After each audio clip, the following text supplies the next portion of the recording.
But you know what? If anybody ever tells you not to watch Ultraman, don't listen to them, because Ultraman rules. Uh-oh, I am nowhere close to my goal. I was too busy thinking about Ultraman. Gotta roll. Some dang old cats. Oh no, little girl.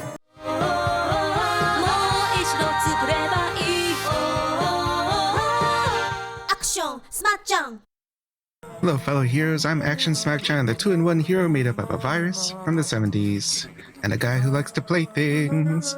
And today I'm gonna play one of my favorite games ever. Well, the remake of one of my favorite games ever, Katamari Damacy!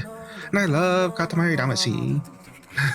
Watching the Nintendo Direct recently, they're remaking the second game, giving it a similar treatment to this Katamari Damacy Reroll, and that got me thinking I should replay one of my favorite games ever, because now people are interested again in the franchise.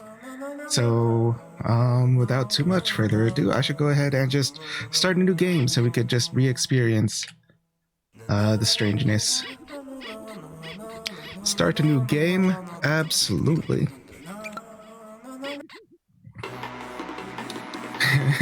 Iconic opening.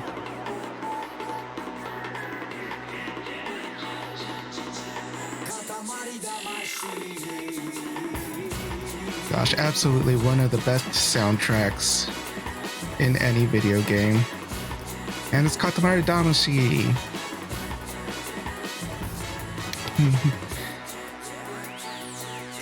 Man, when I first watched this, I died.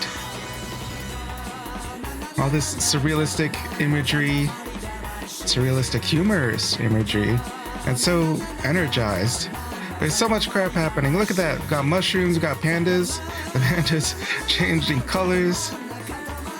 And you just have the king just ruling over everything, spreading strangeness all over the universe.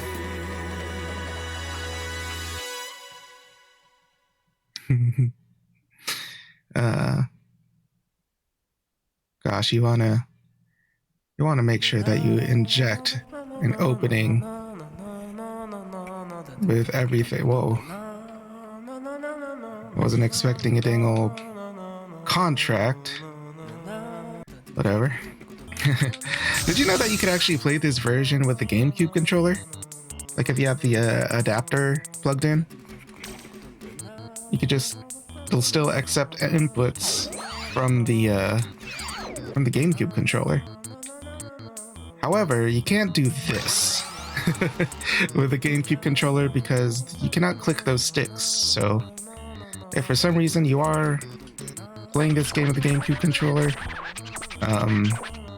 be prepared to not turn super fast. So fab, the prince is fabulous.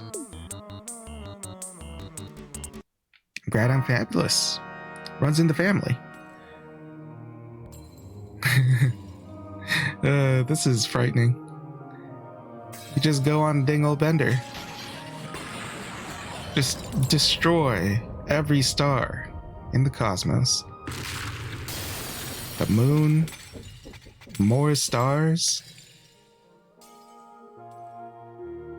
That one too. At least he's thorough in his destruction of the universe. I love looking at like the details on some of the props here, because look at that. It looks like a metal hero on that bowl. It's like Gavan or Charivan. Maybe Charivan, because Charivan was red. The Uchu Keiji Charivan. And man, the guy, the director had to have been like a dang old nerd. Because there's definitely more Tokusatsu references. Because Katamari Damacy has its own sort of Ultraman characters. Except they aren't Ultra, they're Jumbo Man. So yeah, Katamari Damacy. Definitely played it when it first came out. I think I was maybe in 6th grade. like in middle school or something. And it was like one of the things about it is that it was super affordable. because new when it first came out, fresh out the oven, $20. And that was not a super common thing for new games. And there wasn't like an indie digital market where you could get pretty good games for like $5 maybe.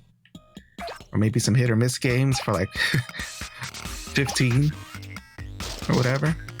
Didn't have like Steam, or at least I didn't have Steam. I'm not Steam might be a little bit older than I realized, right? But I definitely I was not a PC gamer. We had a PS2 only because my brother had a job when he was in high school, getting money from Subway or something, and he decided to use his money to buy a PS2. So we had a PS2. We also had a GameCube. We got that for like Christmas. 1 year. Like around when it came out, pretty much. But yeah, console games were not typically $20. Not new anyway. Especially not one for like the current newest generation of systems. Although back then you might be able to find like a pretty good like Super Nintendo game for like $7. Because GameStop used to be cool like that. You used to be able to go there and get a copy of the first Star Fox or something for like $7. But yeah, Katamari Damacy, when it first landed, $20. Unusual. Made by Namco, AAA, one of the biggest game companies Japan had for us. No, I don't need no tutorial. I know how to Katamari Damacy. Wow. But yeah, I was able to afford this game with my little boy money, or whatever. $20. And it was just a completely different experience, because back then there were 0 games quite like Katamari Damacy. Even now it's not like a hugely widespread kind of concept. You know, pick things up so you can pick up bigger things. Roll around.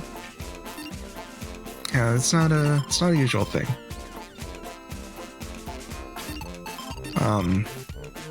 But yeah.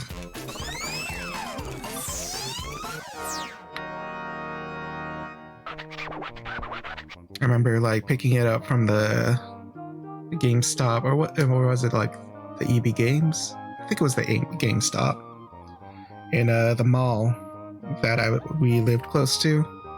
And that mall was interesting because it had two GameStops at one point. And it was originally just a GameStop and also an EB Games, but eventually the EB Games turned into another GameStop.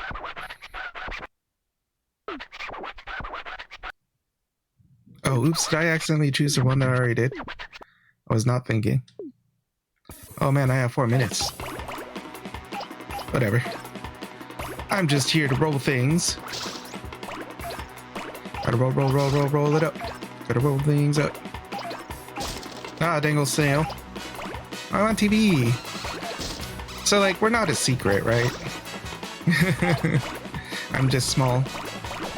But people are 100% aware of the king and the cosmos. I wonder if it's like a religious thing for people in this world. Like, was it like prophesied that the king would just randomly decide to destroy the universe? Like, that sounds like something that would be in a prophecy. Ooh, what's down here? Oh my, so lewd. I can't look there. No.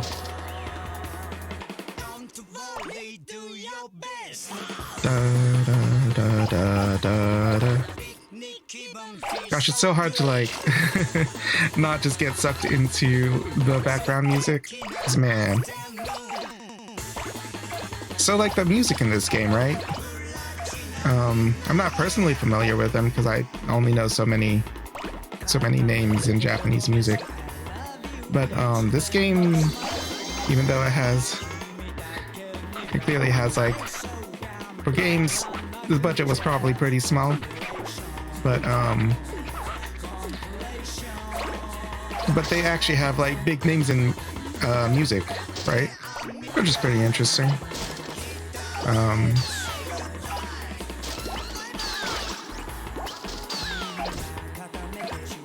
Actually, the development, as far as I understand, for this first game is also pretty interesting. Because, you know, it takes a lot to make all these assets, but they weren't made by like just one guy. What they actually did to get all these assets for this game is that it was actually used. The game was actually used to teach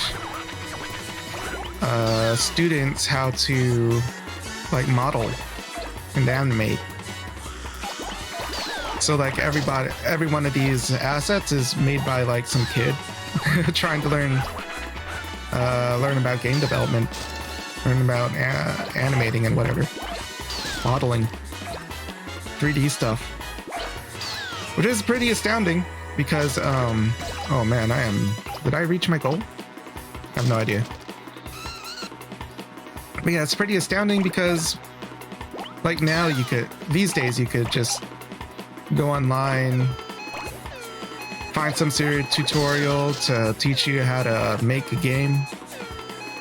You could go to school for that stuff. You could go to get a dang old degree in game development. You could watch tutorials on YouTube.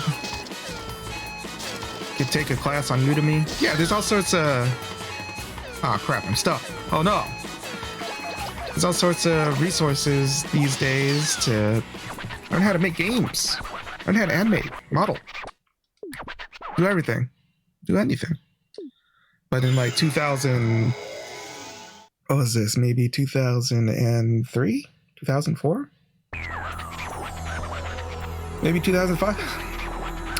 That is so much less of a thing. There were so many less resources to learn how to do this stuff. And to be able to be like a student working on what is pretty much a AAA title made by Namco. Ooh, it's pudding.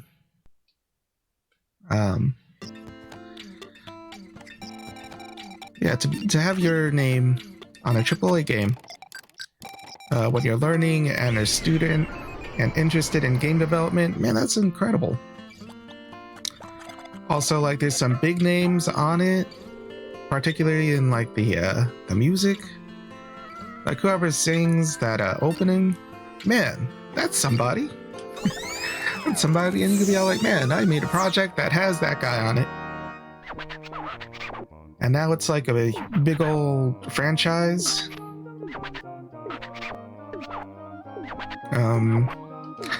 Another thing, the director of Katamari Damacy,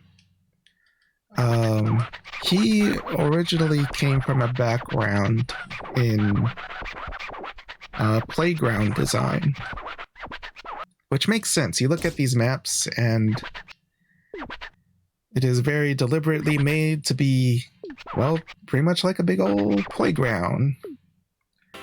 Got like a limited space. You get to just go around, enjoy exploring it, enjoying the interactions with it. It's a playground. Look at this playground. Got all those toys. Came from, yeah. So he wasn't like somebody that was just in a career of game development. He was a guy who liked making fun environments for kids. And he was on a project that helped younger people try to figure out this whole game development thing. And I love stuff like that. I love those kind of stories. I love the idea of people spreading the ability to create. One of my favorite things. He didn't actually really want it to be a franchise though, right?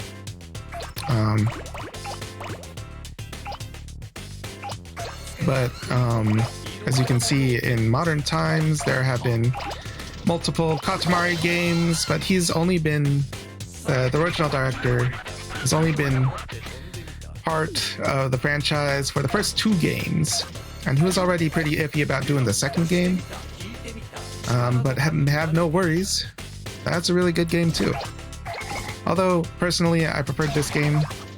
I preferred the first game. But the second game is also really good. It still has a lot of good map designs. Like the passion was definitely still there for a project. Like, even though he didn't really want it to be a thing, he definitely still put his best foot forward to make a quality experience, and never really talked to people in the Katamari Damacy community. So I'm only speaking on my own experiences, but when the trailer dropped for the remake in the Nintendo Direct, I've been hearing that people consider the second one to be the superior iteration, and that's cool too. That was really good. I also like how it wasn't like Katamari Damacy 2. It was We Love Katamari. It was the most honest title, because I too love me some Katamari.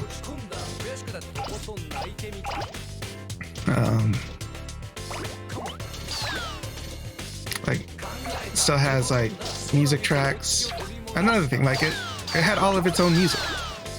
Like, they didn't like reuse music, even though like all the music in the first game, all fire, 100% bangers. But they got even more awesome tracks for that second game. Amazing. For a while, the only games I played were actually just the first and second ones. Whoa. Alright. I'm large.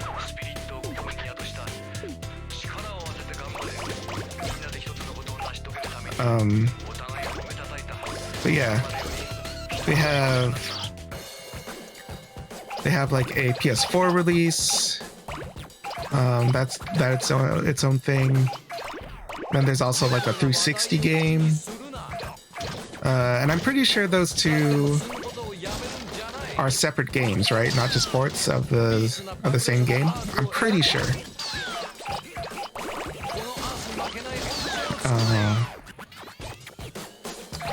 And I need to spend some time playing those. There was a PSP game. And then there's a PS Vita game. I think there was also some form of like mobile game.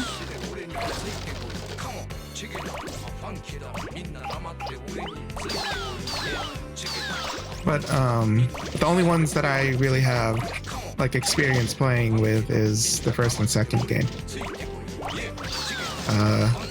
For the PS2. And apparently those ones are the best ones. Those ones are the ones that were created by the original director, you know? But But I do want to make a point of playing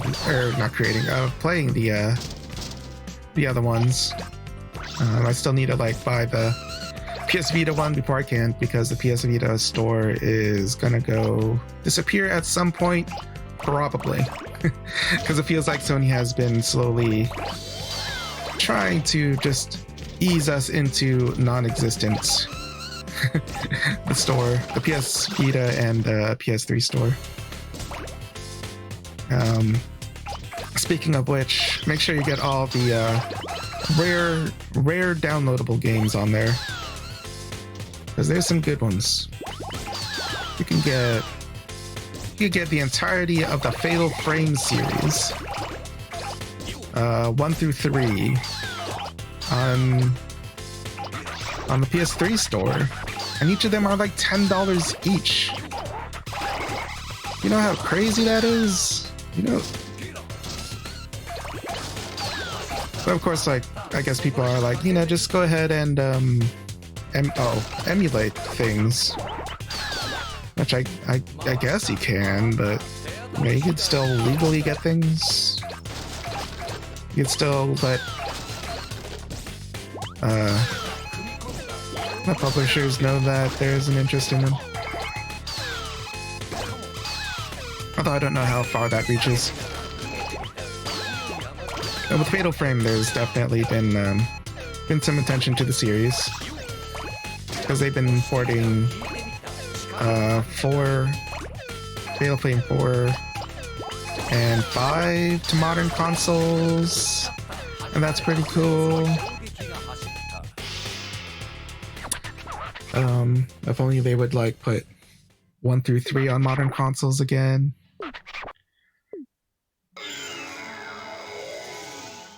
What was I talking about? Oh yeah, I want to play all the Katamari Damacys. Definitely own the Xbox 3. Ooh, I picked up a present I didn't even notice. Guess what? Guess what this is? The thing that you collected the most of is... my Earth really is something. Got a lot of stationery.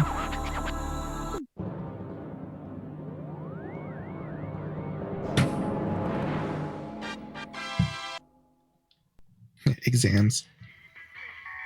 Oh, one of the cutscenes.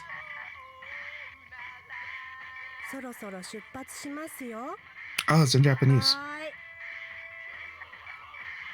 臨時ニュースです。星空が突如なくなってしまいました。原因は現在調査中とのことで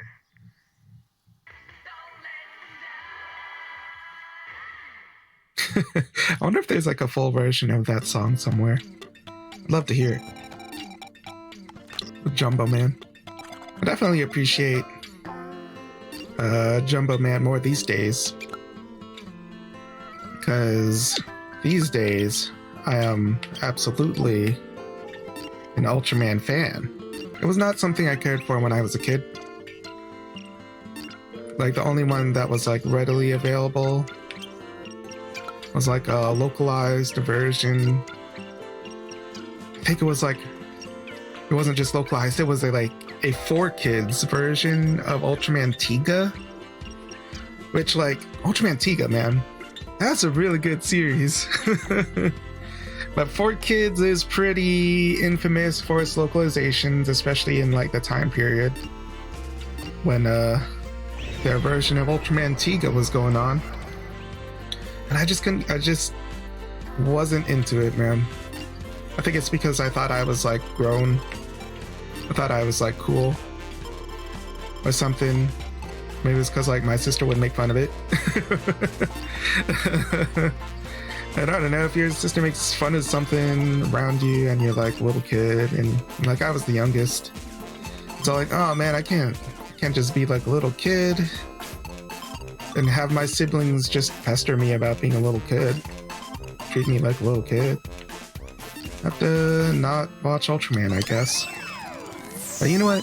If anybody ever tells you not to watch Ultraman, don't listen to them, because Ultraman rules.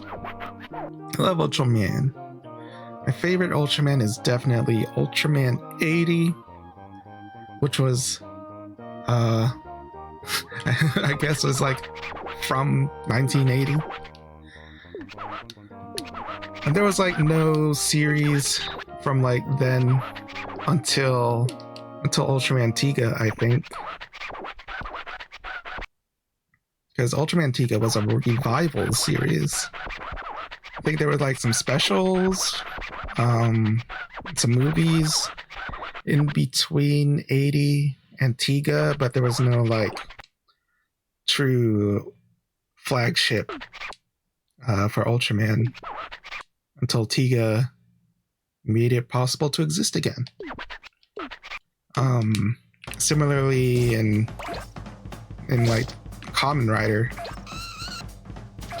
there was like no flagship title for Kamen Rider in the 90s until the revival of the franchise with Kamen Rider Kuga, which was also cool. Also, shout outs to all of my Tokusatsu nerds. Comment if you are a Tokusatsu nerd like me. In fact, the concept of Smacchan, Action Smacchan, me being a 2-in-1 hero made up of two different entities to make a single thing. It's pretty much Ultraman inspired. It's like during quarantine, just like large part of the height of the quarantine, I just decided to buckle down and be like, I'm gonna go try out Ultraman, because for some reason Ultraman was like being pushed a lot by Shout Factory, more so than like Super Sentai or Kamen Rider, and they were just releasing a whole lot of Tokusatsu, a whole lot of Ultraman specifically. And I decided to give one a shot. Oh no, this was after. Like I like was generally just on huge Tokusatsu binge already before getting to Ultraman, because I had recently watched Jetman at that time. Wow, this is actually it's like a big like line of events, right? Leading up to me watching Ultraman. Because what it really started with was me watching Gatchaman, right? The anime. So like I'm huge Tatsunoko. I'm a huge Tatsunoko fan, right? I've mentioned plenty of times that I love Kashan. Kashan is a favorite and statement. And Gatchaman, I love Gatchaman. Definitely already watched the original series by then. In fact, the original series helped me get through university, because I would be able to like put it in the background while I'm trying to finish every project. So yeah, I love Gatchaman, but I wanted to watch the second and third series of Gatchaman, which I already had on DVD, and I watched those, and then I loved it. Oh man, I loved Gatchaman second. That was good.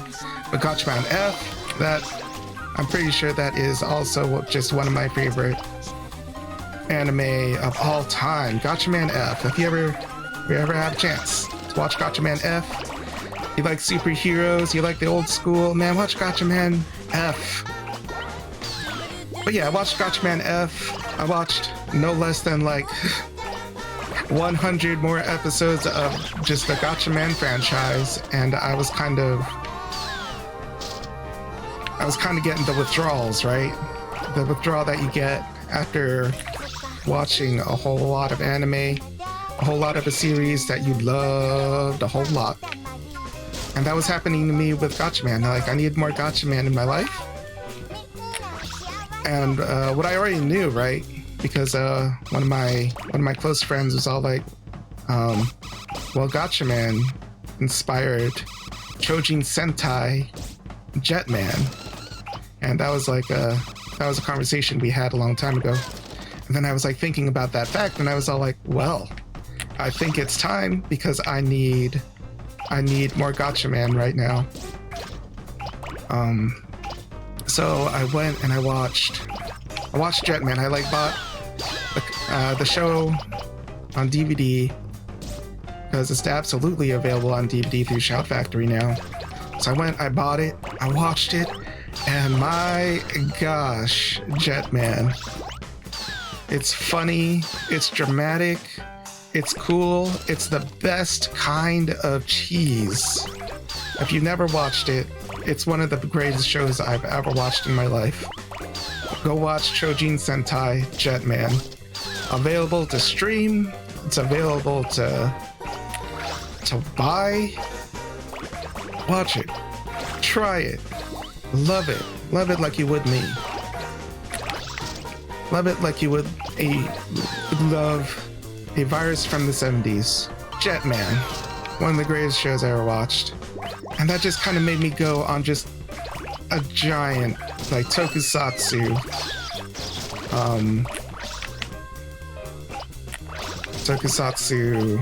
binge. Like, I needed more Tokusatsu in me. And I was watching, of course, more Sentai. I ended up watching Kaku Ranger, which was insane. That show was insane, but it was also pretty good. I liked it. It was a different kind of show. It was a different kind of sense of humor. From Jetman, I mean, clearly from a different writer, but it was still really good. Just don't expect it to be Jetman. It wasn't. But probably still one of my favorite Sentai series.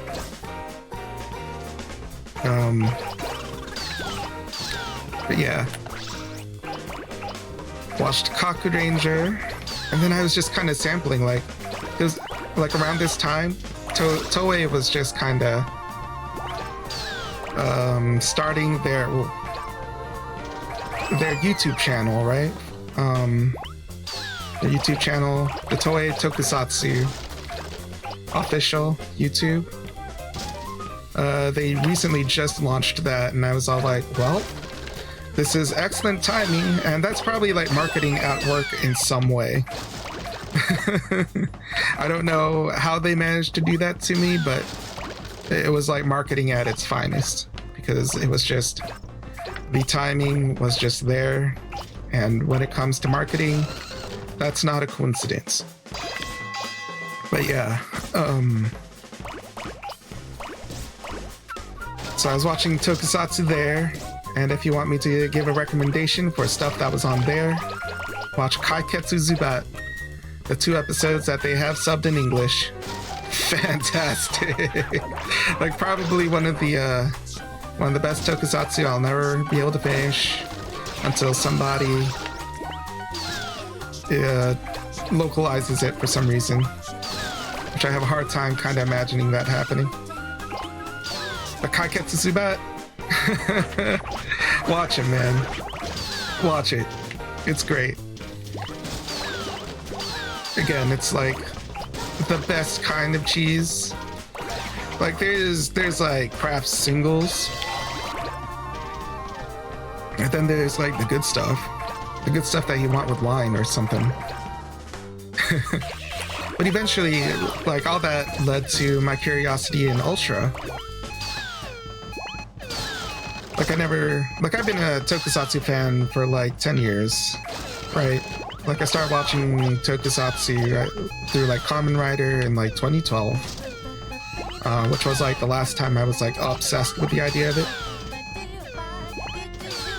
But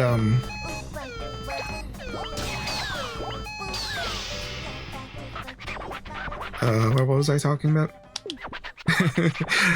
My mind like started going blank because of the alarm. Oh, Royal Rainbow. Yeah, I never gave Ultraman like a a real chance. I did try watching it when I first got into Tokusatsu, and the first one I tried was Ginga. I was kind of put off by it because going into Ultraman Ginga made me feel like there was just a whole lot of Ultraman history that I just wasn't privy to, because it's like the way Ginga was is that he like kind of gets powers from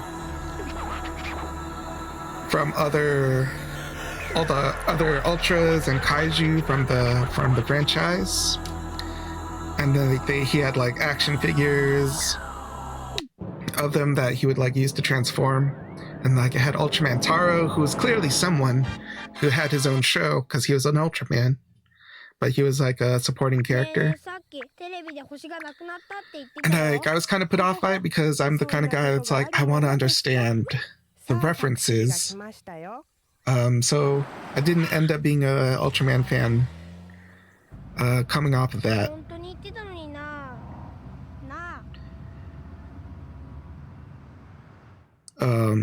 But yeah, I finally came back to the franchise, giving it another chance, and I was not disappointed, man.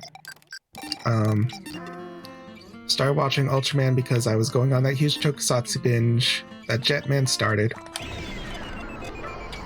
And the first one that I decided to try to make myself a fan, that was Ultraman X.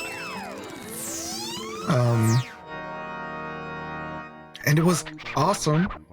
Like, if it wasn't absolutely fantastic, I would not have been able to attach myself to the series like that, the franchise. Yeah, Ultraman X was awesome. The opening was super catchy. The writing was fantastic. The directing. This might be a hot take, right?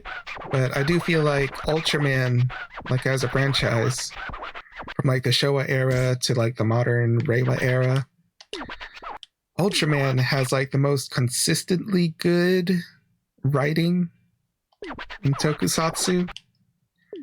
Both writing and directing, right? Because like I feel like I would have an easier time like recommending something like Ultra 7, which is like the second one in like the Ultraman franchise, or second or third, depending on what you consider the franchise.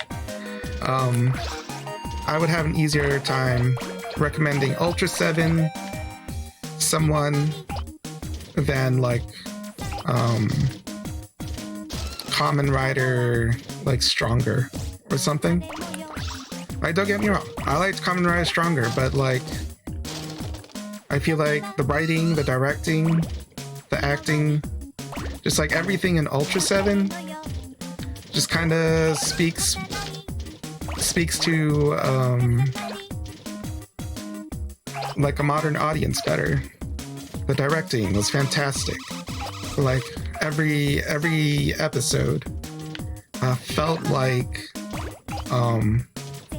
it was directed much like a horror story, you know, with like legitimately terrifying ideas,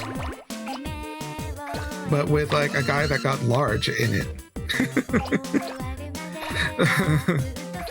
Like good writing, good acting, good directing, and but with like the Kamen Rider series, especially with like some of the Showa stuff, there's definitely just a cheaper kind of cheese, you know. Now don't get me wrong, I love my Kamen Riders. Like I identify as a Kamen Rider fan, first and foremost. Made me a fan of Tokusatsu media. It was like the first thing to like ignite my obsession with it 10 years ago. and I'm still excited about Kamen Rider today. But just more consistently, man. Ultraman. So good. So good. I have not been super into Ultraman Decker. Like the newest Ultraman that I think is actually like might have just concluded by the time I'm recording this, but I have not been keeping up with it.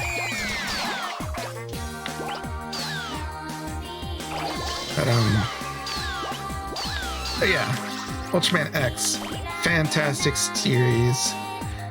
You'll get every reason why Ultraman is still a thing. You'll understand why Ultraman is so beloved, because it's not just about a guy becoming large and beating up large things. It's about the team. It's about liking the human team, the people that Ultraman works with. It's about the human persona, human character of Ultraman.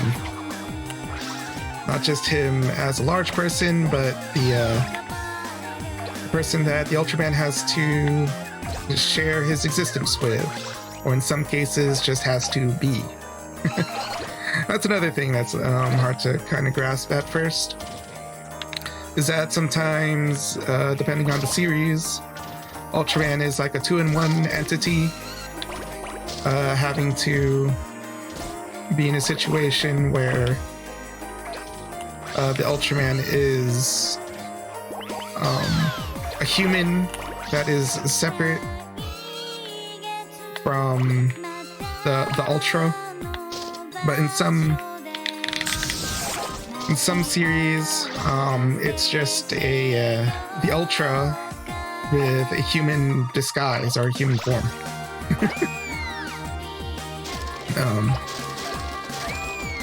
But they established that pretty well in the franchise, because the very first series, that was the very first Ultraman series, that was an example of Ultraman having to... Oh, I'm stuck. Have to share his existence with a human person, Shin Hayata. But in Ultra 7, the series directly after,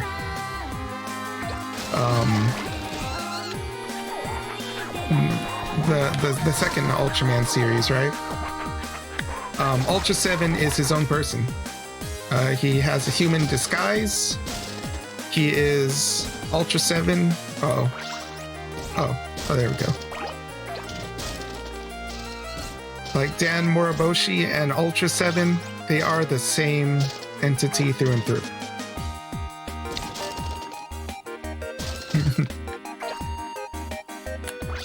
But yeah, you're supposed to like the team. You're supposed to like the Ultraman himself.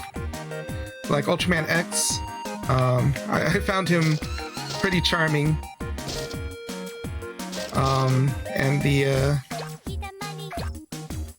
And his host Daichi he was also a compelling character. He just wanted there to be peace between kaiju and humans, and that's another strong point of Ultraman, right?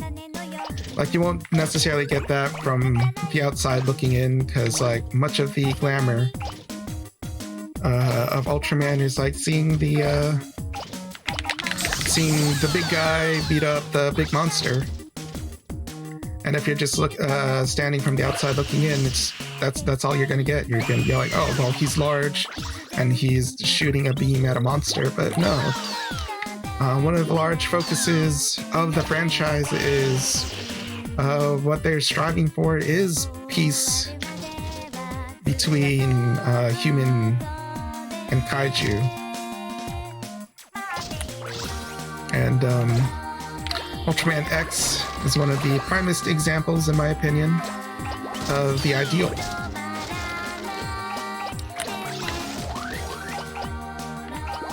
and which I really like. I like that message. I really like the peace between the idea of peace between these two parties.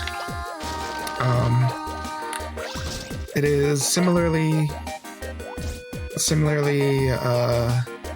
in like Kashan, you know, because Kashan, one of my favorite things ever, man. It's definitely there. Kashan strives for peace between man and machine. Sure, on the outside looking in, he's just beating up some dang robots. Man, he is tearing those robots apart. But no, man, he's collecting their memory data for the future that they might be able to replace their bodies, but you can't replace a human body, which is a problem. Once you destroy a human body, that's not coming back. With a robot, Kashan downloads their information, stores it, for the eventuality that there is peace. Yeah, really like that message. Really like Ultraman. Really like Tokusatsu. I'm glad that like something like Ultraman is just in the pop culture zeitgeist for generations. People have Ultraman to grow up with. And these days it's a little bit more acceptable to be an adult who loves Ultraman. Ultraman is definitely being marketed to my adult self. Me, who, well, I don't really have money these days, but I am still ready to put down money for Ultraman. Like, comment, and subscribe so I can have money for Ultraman.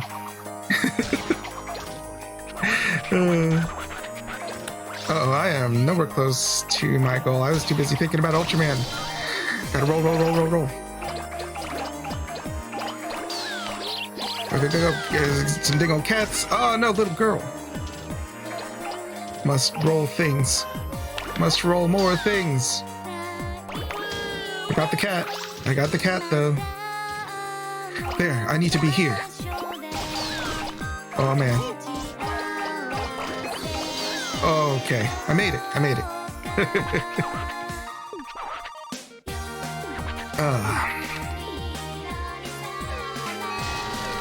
Oh, I better be careful about running into things. Can I get this guy? Oh, I'm stuck. I can't move. Oh, there we go. I got the cat. I got the Kokishi. Is it big? Am I a large boy? 1 meter, 10 centimeters, or 4 millimeters. Huh. That was the first goal, but it's not very exciting, is it? This time we want a much bigger one. Oh, come on, man. I tried my best. I've got so many games.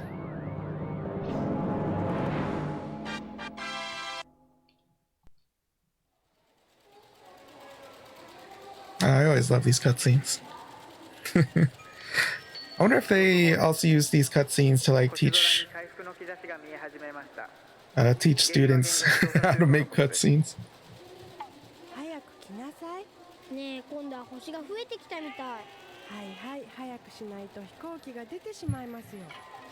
I really like the English dub though, so like it adds to like the surrealism, because all the actors execute these lines like as if they're so monotonously, but in like it works.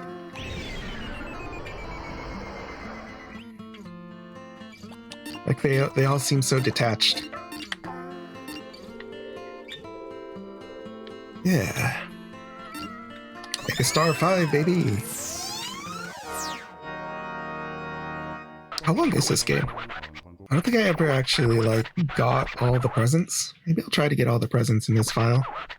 But yeah, I said earlier that the first Ultraman that I technically tried years and years ago, like 10 years ago, was Ultraman Ginga. So when I fully became a fan of Ultraman, I did end up giving Ultraman Ginga a try. And you know, that's also like another one that was pretty good. It was pretty good. It did some things that all the other Ultraman series didn't.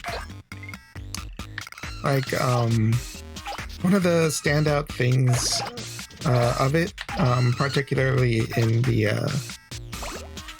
first half of it, right, is that was focusing on the school.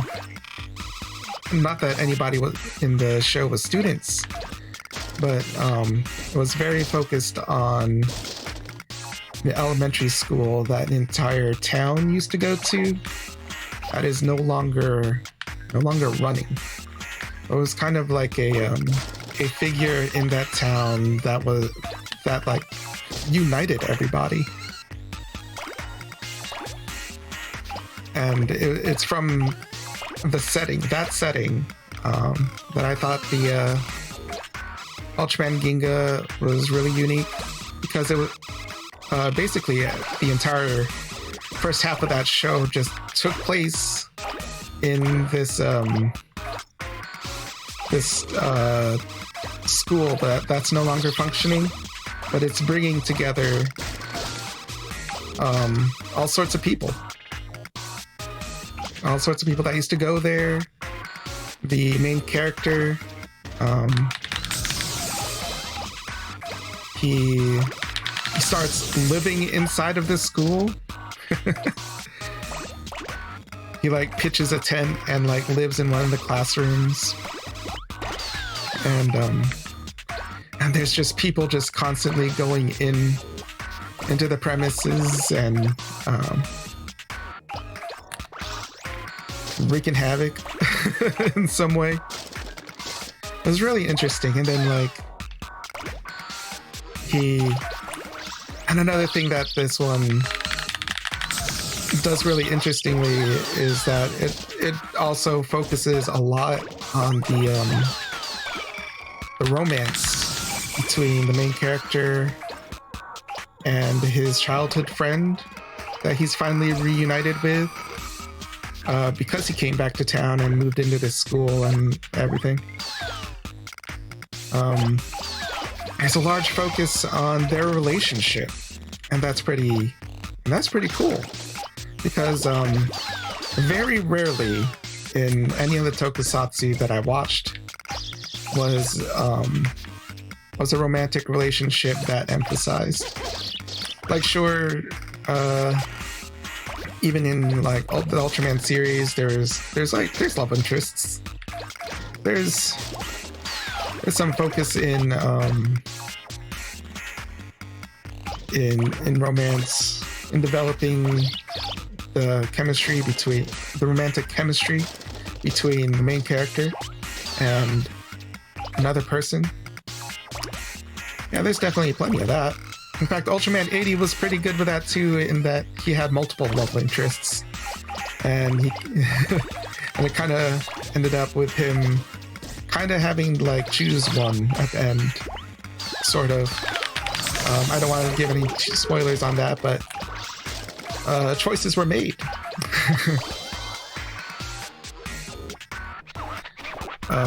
But yeah, no, it wasn't like a love triangle or anything in Ultraman Ginga. It was a guy who's been gone, who left this close-knit town for years and finally came back and reuniting with his childhood friend, and they had feelings, they have fuzzy feelings, and they develop that. It climaxes, it it develops. I liked it a lot. Man, talking about it makes me want to watch it again. And then like the second half of the series was actually very different. He gets there's like another Ultraman Victory, that gets added to the roster. It no longer takes place in the school. In fact, it's just somewhere else entirely. I'm glad I finally went back to it when I officially became an Ultraman fan and was no longer put off by the thought of not knowing all of the references to past Ultraman franchise things. Because there was a lot there. There were also like some strange, just general Tokusatsu references, right? Because for some reason, and I mentioned this Tokusatsu earlier, there was a Kaiketsu Zubat reference. There was just somebody dressed like him. I don't know why. But there was an alien that was just referencing Kaiketsu Zubat. And it's like super weird because Tsuburaya makes owns and makes the Ultraman series. Kaiketsu Zubat, same as Kamen Rider and Super Sentai, that's owned by Toei. So completely different studios. But maybe they had like talent or like shared industry figures. Cause like that's not the only like Toei reference in like just Ultraman Ginga. Cause like I was talking about Ultraman Victory. For some reason they snuck in a reference to Ultraman, or not Ultraman, Kamen Rider Double. Because Ginga and Victory had like a fusing thing, team up thing, and like they did like, and this only happened once, but they for some reason did the Kamen Rider double pose, where like Shotaro and Philip do the make like the W when they henshin with their arms together. Yeah, they put that in. Why was it there? I don't know. But it was there. And I liked it. Because I like Kamen Rider. And I was like an Ultraman. I still like Ultraman. I don't know why I said it like that. I don't know, very odd. Gosh, am I even doing a good job? Gonna go back up this hill. Oh no, oh no, oh, coming here was a mistake. Oh no. Yeah, I've never like, I like ice cream, but like I'm not super into like ice cream cones. Something about like having it like inevitably melt and drip onto my hand.